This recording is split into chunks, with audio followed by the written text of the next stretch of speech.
সমাজ বিরোধী কোনো ব্যক্তি, দখলবাদ, চাঁদাবাজদের স্থান এই দল বরদাস্ত করে না।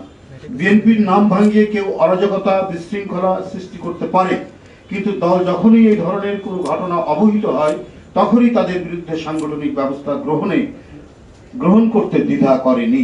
বিএনপি জন্মলগ্ন থেকেই গণতান্ত্রিক সংবিধান ও সুশাসনের জন্য আইনি ও প্রাতিষ্ঠানিক কাঠামো নির্মাণ করার মাধ্যমে ন্যায় বিচার নিশ্চিত করা এবং এর জন্য যখনই আবার সেটা বিপন্ন হয়েছে তখন তার জন্য নিরবচ্ছিন্ন সংগ্রাম করে এসেছে। এই দল মনে করে একটি আদর্শ রাষ্ট্র ও সমাজে নেতৃস্থানীয় মানুষদের যোগ্যতা, দক্ষতা, ন্যায়পরায়ণতা, সৎ ও মানবিক গুণাবলী থাকা অনেক গুরুত্বপূর্ণ বিষয়। বিএনপি যতবারই ক্ষমতায় এসেছে ততবারই উল্লিখিত বিষয়গুলোকে অগ্রাধিকার দিয়েছে। জাতীয়তাবাদী শক্তির সমবেত ধ্বনি হচ্ছে সুশাসন ও ন্যায় বিচার নিশ্চিত করা। বর্তমান সময়ে নানাবিধ সামাজিক অপরাধের বিভিন্ন মাত্রার প্রকাশ দেখা যাচ্ছে। প্রশাসনিক স্থবিরতার কারণেই মব কালচারের প্রকোপ বৃদ্ধি পাচ্ছে। কালো টাকা এবং গোপন অপতৎপরতার প্রভাবে মব কালচারের নামে সমাজে বিশৃঙ্খলার চেষ্টা চলছে। আবার অন্যদিকে অত্যন্ত পরিকল্পিতভাবে প্রযুক্তি ব্যবহার করে স্বার্থান্বেষী মহল বিএনপির নামে সামাজিক যোগাযোগ মাধ্যমে নানা অপপ্রচার চালাচ্ছে। এই পরিকল্পিত অপপ্রচার, অপতৎপরতা কৃত্রিমভাবে তৈরি সামাজিক অশান্তি ও গণতন্ত্রের পথ চলাকে বাধাগ্রস্ত করা এবং নির্বাচন পেছানোর সুদূর প্রসারী পরিকল্পনা বলে জনগণ মনে করে। শেখ হাসিনার আমলে অদ্ভুত উন্নয়নের বয়ানের মতো এখন নির্বাচন পেছানো নিয়ে নানা ধরনের বয়ান দেয়া হচ্ছে। সাংবাদিক বন্ধুরা, বিএনপির নাম ভাঙিয়ে যারা অপকর্মের সাথে জড়িত তাদের বিরুদ্ধে তাৎক্ষণিকভাবে দল থেকে সাংগঠনিক ব্যবস্থা গ্রহণ। দলের ভেতরে থাকা কোনো ব্যক্তি অপকর্মের সাথে যুক্ত হলে তাকে কোনোভাবেই ছাড় দেওয়া হচ্ছে না। ইতিমধ্যে বেশ কিছু নেতাকর্মীকে বহিষ্কার, অব্যাহতি প্রদান, পদ স্থগিত, কারণ দর্শানোর নোটিশ প্রদান করা হয়েছে।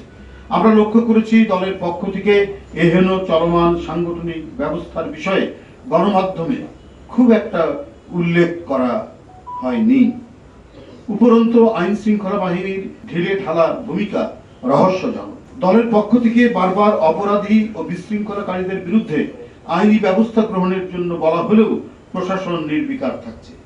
আমরা অনেককেই বলছি, টেলিফোন করে বলছি যে এই এবং তারা বিএনপির নাম ভাঙিয়ে কাজ করছে, কিন্তু আমরা পুলিশ প্রশাসন বা প্রশাসনের কাউকে বললে পরে তারা নানা অজুহাত দিয়ে সেটাকে ডাইভার্ট করার চেষ্টা করছে। কারণ কি আমরা বুঝতে পারছি না। দুষ্কৃতিকারীদের বিরুদ্ধে আইনি ব্যবস্থা গ্রহণের জন্য দল থেকে প্রশাসনের সাথে যোগাযোগ করা হলেও প্রশাসন কোনো সহযোগিতা করছে না।